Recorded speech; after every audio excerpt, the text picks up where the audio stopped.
Welcome, everyone. My name is Debbie Sanzo Davis with the New Self-Health Movement, and I'm here today with Anita Shah. Anita Shah is an integrative nutrition health coach. She's also been a long-standing member of the New Self-Health Movement, and we are so excited to have her in our group. She was a featured speaker at our retreats last year at Asilomar, California, and she is the author of Live Naked, Feel Alive, Your Gateway to a Simply Fresh Lifestyle. So we're going to talk to Anita today about her book and see what she's been up to lately. It's been a while since we've been in contact with her. Anita, thank you so much for joining us. It's such a pleasure to have you. Thank you. I'm so honored to be here. Good. Well, you know, we're going to jump right into your book so that you can just tell us a little bit about what's happening with it. So obviously your book, Live Naked, Feel Alive, Your Gateway to a Simply Fresh Lifestyle, it's a pretty intriguing title. Yeah. And can you share with our audience what that means to you? So Live Naked, Feel Alive is a lifestyle, really. I invented the catchy title for the purpose of having a catchy title. And I also thought that people should feel alive. And I thought, well, how would I want to feel on a daily basis? And I would think, I want to feel vibrant. I want to feel alive. And how do I want other people to feel? Same way. I want people to feel vibrant and alive, and with everything they do. And so to me, it's developing a lifestyle that allows you to have radiant health while being able to do everything that you want to do, and also making sure that you're enjoying yourself doing everything that you'd like to. So Live Naked, Feel Alive talks about foods on the plate as well as foods that nourish your mind and body so that you can hopefully feel happier and healthier. That's the goal. It's really kind of all-encompassing. Yes. The concept of living naked. It's clean eating, clean fun, clean everything, right? Yes. Yes. And you know, I know that you did become an integrative nutrition health coach prior to writing your book. How did that occur? What brought you to first becoming a coach and then writing about it? So could you repeat the last bit of that? Yeah, just, you know, what inspired you to take your knowledge to another level, become a health coach, and then write about it in a book too? Great. So around 2010, I was diagnosed with thyroid cancer, and I just knew that I was way too young to be dealing with that.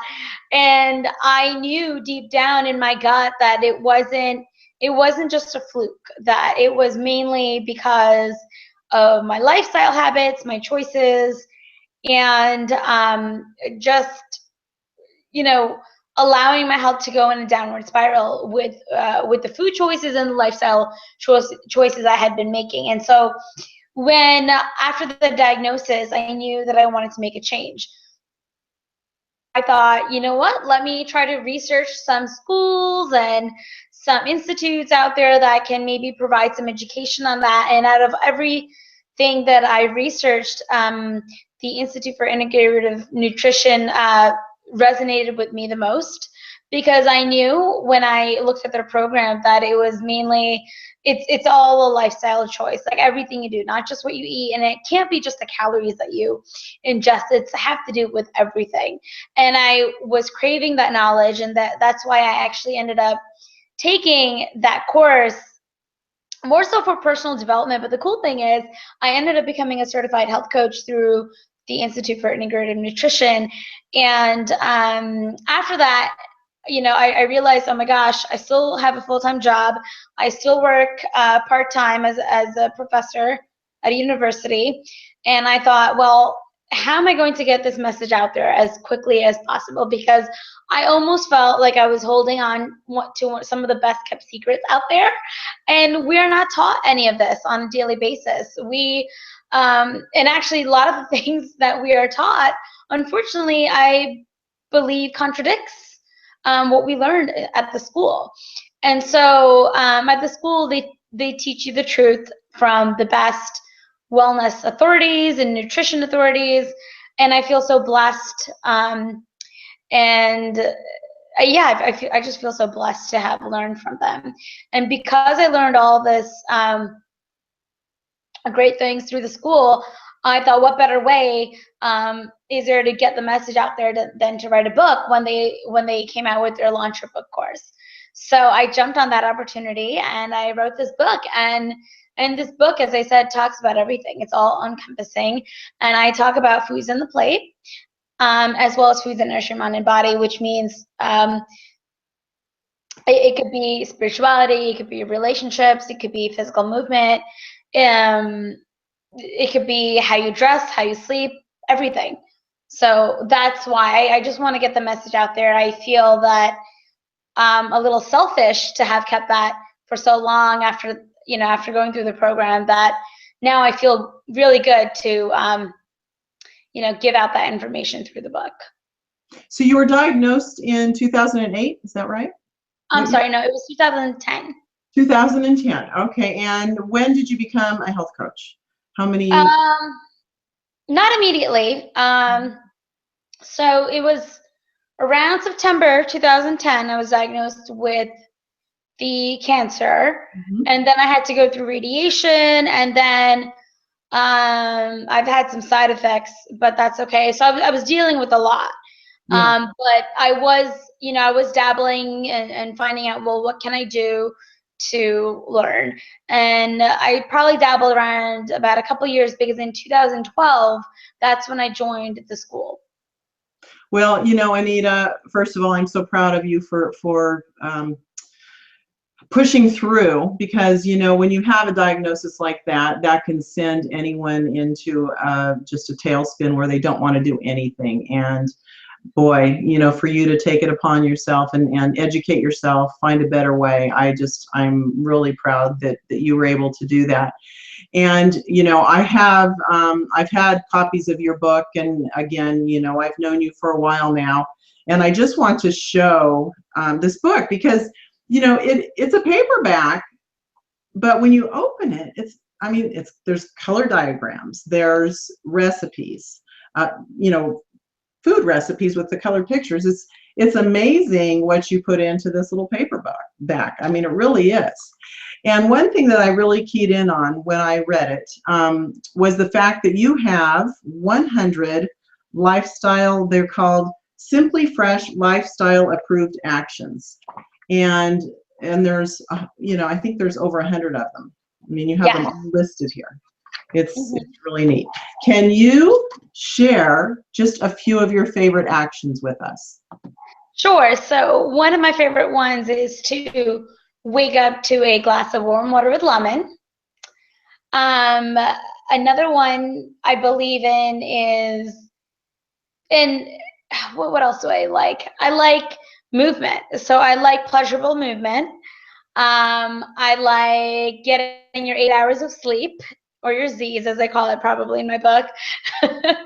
And the other thing I love to do is smile to everyone everywhere. So that's another one of my favorite actions. Those are nice. Now here's an even bigger question. Let's say someone has a diagnosis, whatever it is, because anytime a doctor gives us news that we don't want to hear, how we react to it is very important.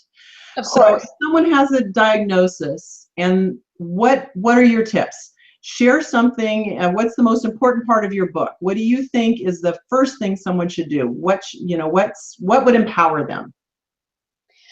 So I actually wrote the book in a very empowering tone. At least I'd like to think that. And so I would suggest someone to just go ahead and read the book, but every single day I would recommend them to take at least 1, 2, or 3 actions, Simply Fresh Lifestyle approved actions that they can take, and they can look through it, see which resonates with them most. And they don't have to take all 3. They can just even take 1. Because I believe that not only should you be inspired and educated, you should also take action, because it's, knowledge is one thing, but taking action is a whole nother game changer. And so I would highly recommend that they immediately start not only reading, but taking at least one action every single day. And I also noticed that you have a pretty extensive list of power boosters in every meal. Yes. So, yeah, I like that a lot. Can you tell us a little bit? I don't want you to give away all the secrets of your book because we want people to read it. But I mean, it's really, it's very comprehensive, you know, the power boosters. What is a power booster? So a power booster is really something that can nourish you and hopefully make you feel alive, right? And these are superfoods or you know, some really amazing things that you can add to either your breakfast, lunch, or dinner that is intended to provide nutritional benefits. And so one of my favorite power boosters that I feel, you know, anybody can use is cinnamon.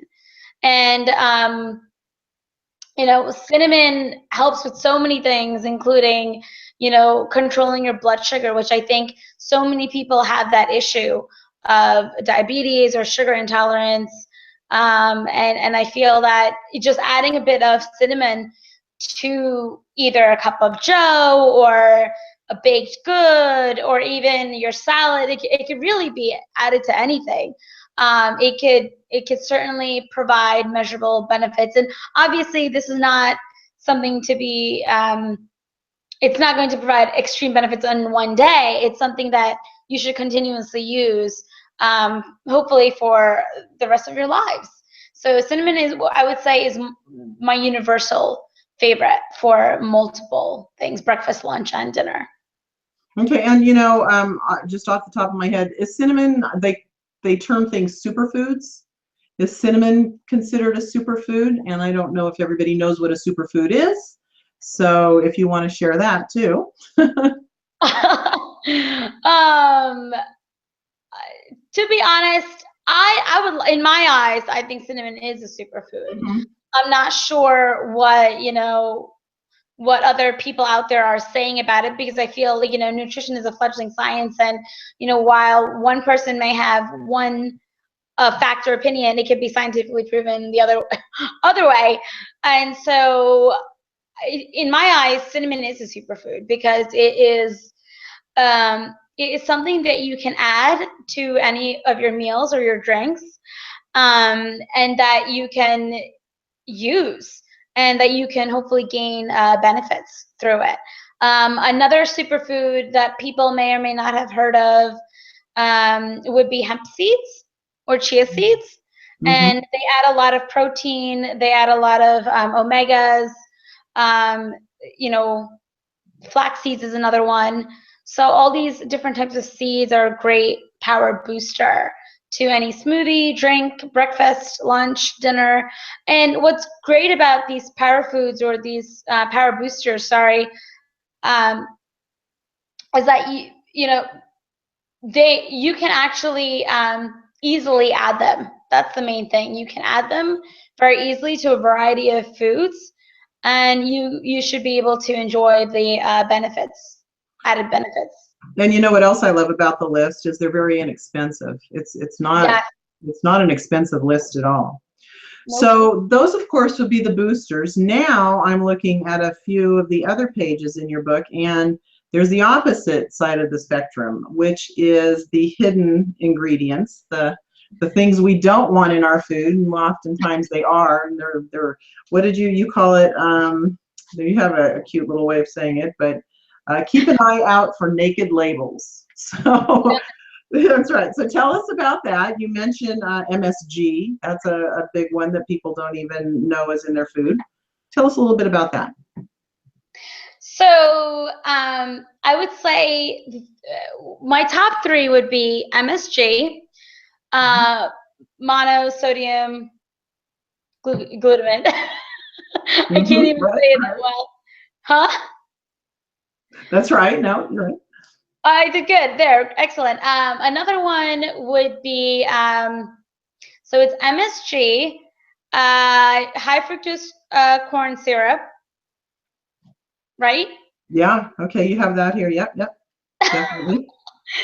Those are good ones for sure. No, I agree with you on that. And then Yeah, you even talk about the GMOs. So you've got a pretty good covering here of things. yes, genetically modified organisms. And so I talk about those three things because it's super important to be able to see a label and read the ingredients and know right away, well, can this be another hidden term for MSG? Because a lot of labels don't just flat out write MSG as part of their ingredients. There's a lot of hidden terms to it. Another one is high fructose corn syrup. Yes, a lot of soda cans will list high fructose corn syrup as an ingredient. However, there are again other hidden nicknames that can be used in lieu of high fructose corn syrup. And even genetically modified organisms, it's good to understand what that is, and it's also good to understand what are the top foods that are genetically modified, and also the label, especially produce, you'll be able to identify whether something is organic, genetically modified, or conventionally produced based on the PLU number, which either starts with a 3, 4, 8, or 9. So I'm sorry, GMO crops start with certain numbers, is that correct? Yes. And they start with 3s, 4s, 8s, or 9s? So they would start with an 8. An 8, okay. What is it? Because I know I've always looked for the organic starts with 9, correct? Yes. Okay. And conventional produce starts with a 3 or a 4.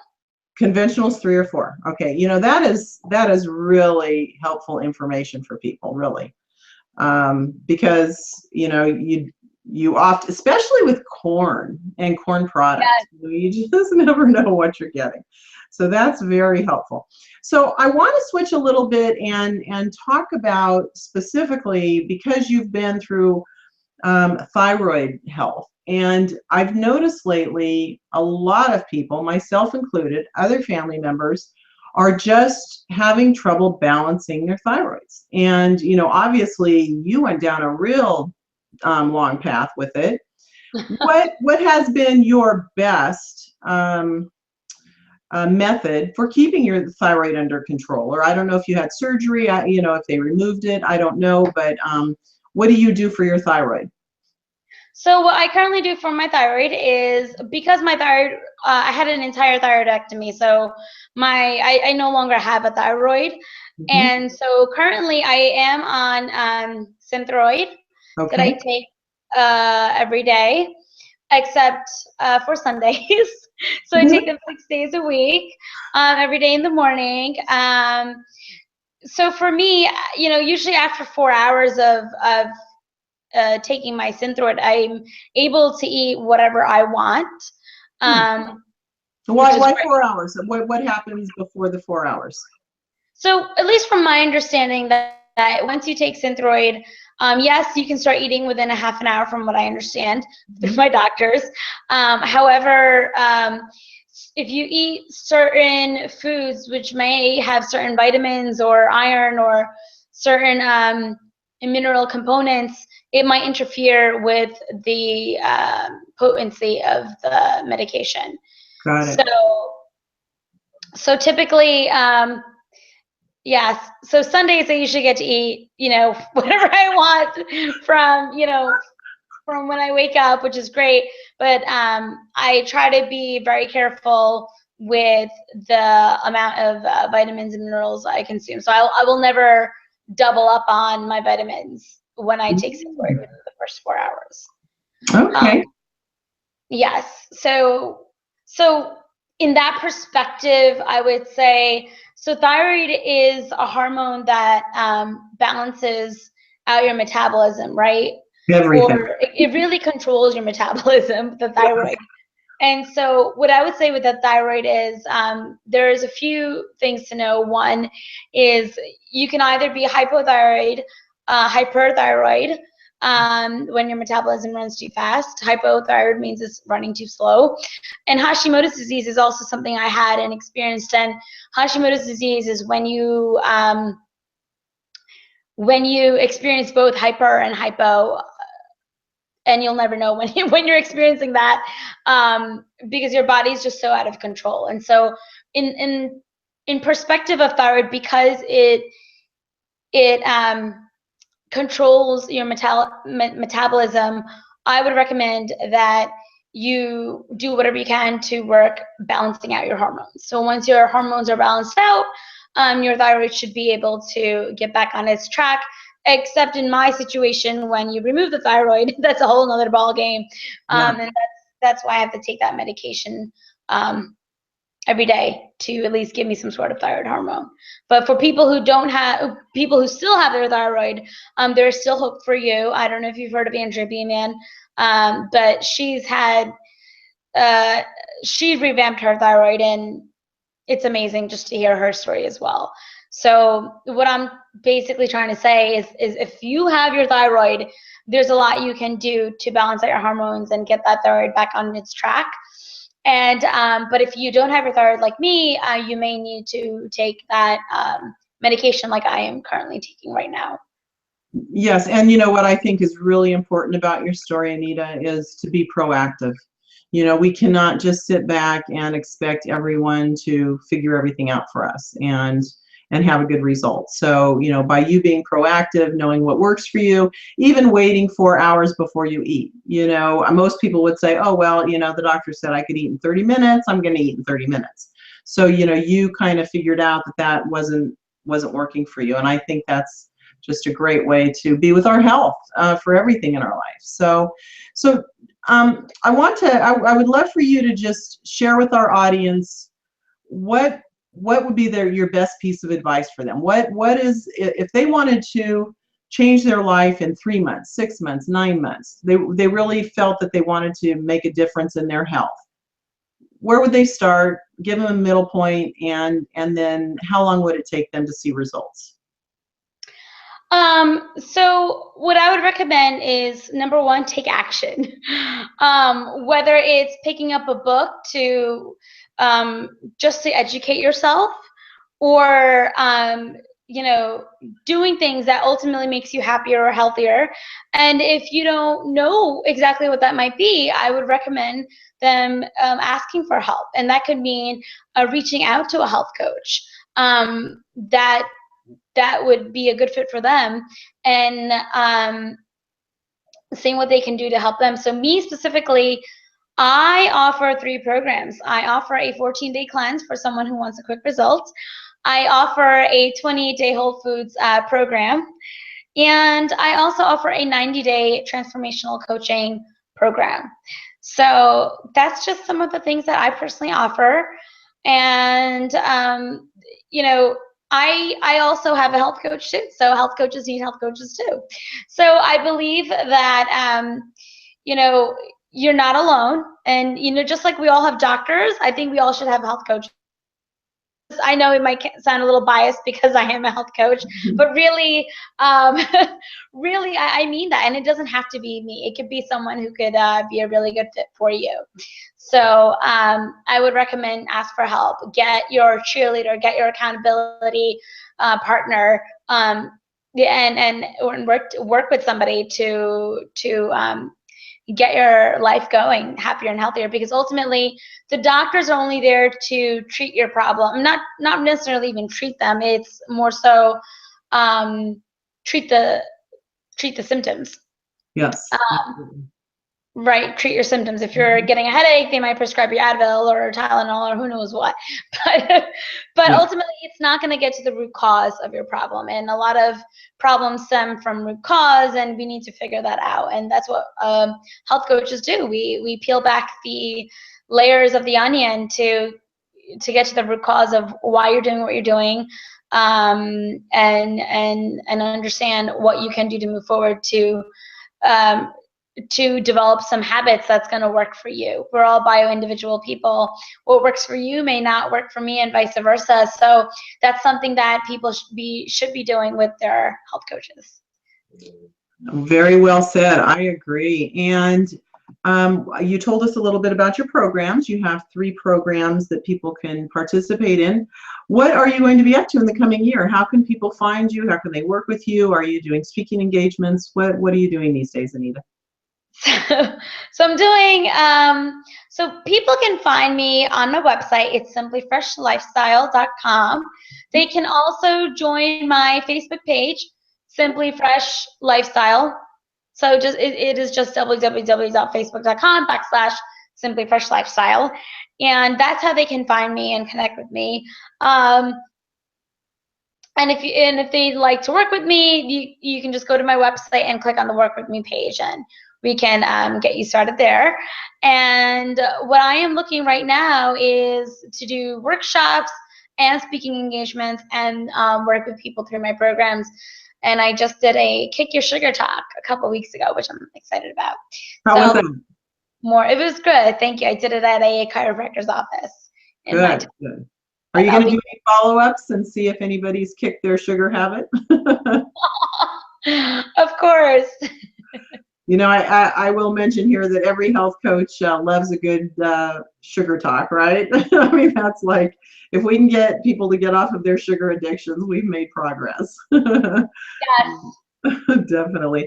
Well, Anita, it's been an absolute joy having you with me here on this interview. I always love connecting with you. It's a lot of fun. We had a great time with Anita last year at Asilomar, and she added so much brightness and life to our retreat for sure. So hopefully, maybe next year, we couldn't put one in this year for this fall, but maybe next fall we might be able to squeeze something in and get some of these retreat coaches back together again, which would be a lot of fun. Anita, is there anything else you'd like to share with our audience? I just want to thank you, Debbie, and the New Self-Health Movement. I've been part of the New Self-Health Movement since I think you organically came up with it, and it's been an absolute joyride, really. And what you do for not only us and your and all the members in your movement and all the people out there is just unbelievable, and you're just a blessing. So you're thank so you so sweet. much. Well, I appreciate it. Hopefully our next Whole Foods event, we think it's going to be in March. Maybe you can join us in that. And I don't think she'll have a second book, but we always want these books back again and again and again. It's Live Naked, Feel Alive, Your Gateway to a Simply Fresh Lifestyle. It is available on Amazon and Barnes & Noble, so be sure and go there and pick up your copy. And when you do, be sure and give Anita a review, because we all love reviews, good or bad. We love the reviews. Yes, we do. Thank you so much. All right, Anita, thank you so much. I really appreciate it. Me too. Thank you, Debbie.